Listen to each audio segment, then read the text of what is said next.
At this point, the wine is almost finished fermenting, but the yeast still has work to do. If it smells a bit yeasty and sharp, don't worry, it's going to turn out just fine. After waiting the specified period in the instructions, it's time to use your thief to draw a sample and check it with your hydrometer. Make sure you look in the instructions and that reading is correct. A little lower than specified is okay, but higher isn't. If you start to stabilize a wine before it's finished fermenting, you could have all kinds of problems. So draw the sample and make sure you test it. Looks good. If you want to know your alcohol content, now is the time to calculate it. Look up your initial specific gravity from where you've written it down, subtract the gravity reading you just took, and then multiply the result by 131. For example, if your starting gravity was 1.090 and your finishing gravity was 0.995 at finding and stabilizing, the difference between the two is 1.095. Discard the 1 to the left of the decimal place and multiply the result, 0.095 times 131. The answer is 12.445, or roughly 12.5% alcohol by volume. This is by far the easiest and most accurate way to determine the actual alcohol content of your home wine. Congratulations! It's wine!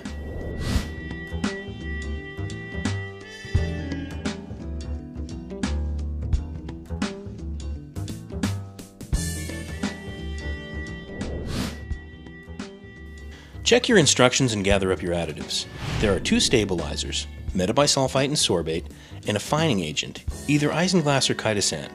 Keep in mind there might be more than one package of each of them. If there are, be sure to add them all. By far the best way to add the finings and stabilizers is to dissolve them in about a half a cup of cool water. This makes sure they're completely dissolved before they go into the wine. The stabilizers and additives need to be added separate from each other.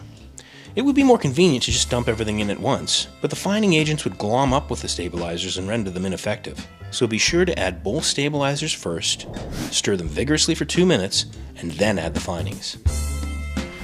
This is where the drill-mounted whip is really going to come in handy. Unless you've got arms like tree trunks, you'll appreciate the convenience and ease of using the whip to degas. Remember, how well the wine clears and how good it tastes is going to depend on getting all the gas out. If you don't have a drill-mounted stirring whip, go back and stir by hand a lot. Keep that stirring up. This section is for those wines that came with an F-Pack or Seuss Reserve Pack. If your kit doesn't contain one, go ahead and hit the chapter button on your player and skip this bit. It's mainly white wines that come with F-Packs, so that's why this isn't a red wine. Make sure there's room in your carboy for the contents of the pack. You may need to remove a couple of cups, around 500 milliliters of wine, for this purpose. Reserve this wine for topping up the carboy at the end of the fining and stabilizing process. Shake the bag, carefully remove the cap, and gently pour the contents into the carboy. Finally, shake up the contents of the fining packages, which is chitosan or isinglass. Carefully cut open the corner of the pouch or pouches. There may be more than one. Check your instructions. Pour contents into your carboy. Stir vigorously for another 2 minutes to drive off the carbon dioxide gas. Alright, at this point, top up the carboy within 2 inches of the bottom of the bung to reduce the amount of surface area of wine exposed to the atmosphere. This will reduce the exposed area of wine that could pick up oxygen and spoil. You can use cool water or reserved wine from the F-Pack step if you've got that available. Finally, ensure the airlock is filled halfway with water and reattach the bung and airlock to the carboy.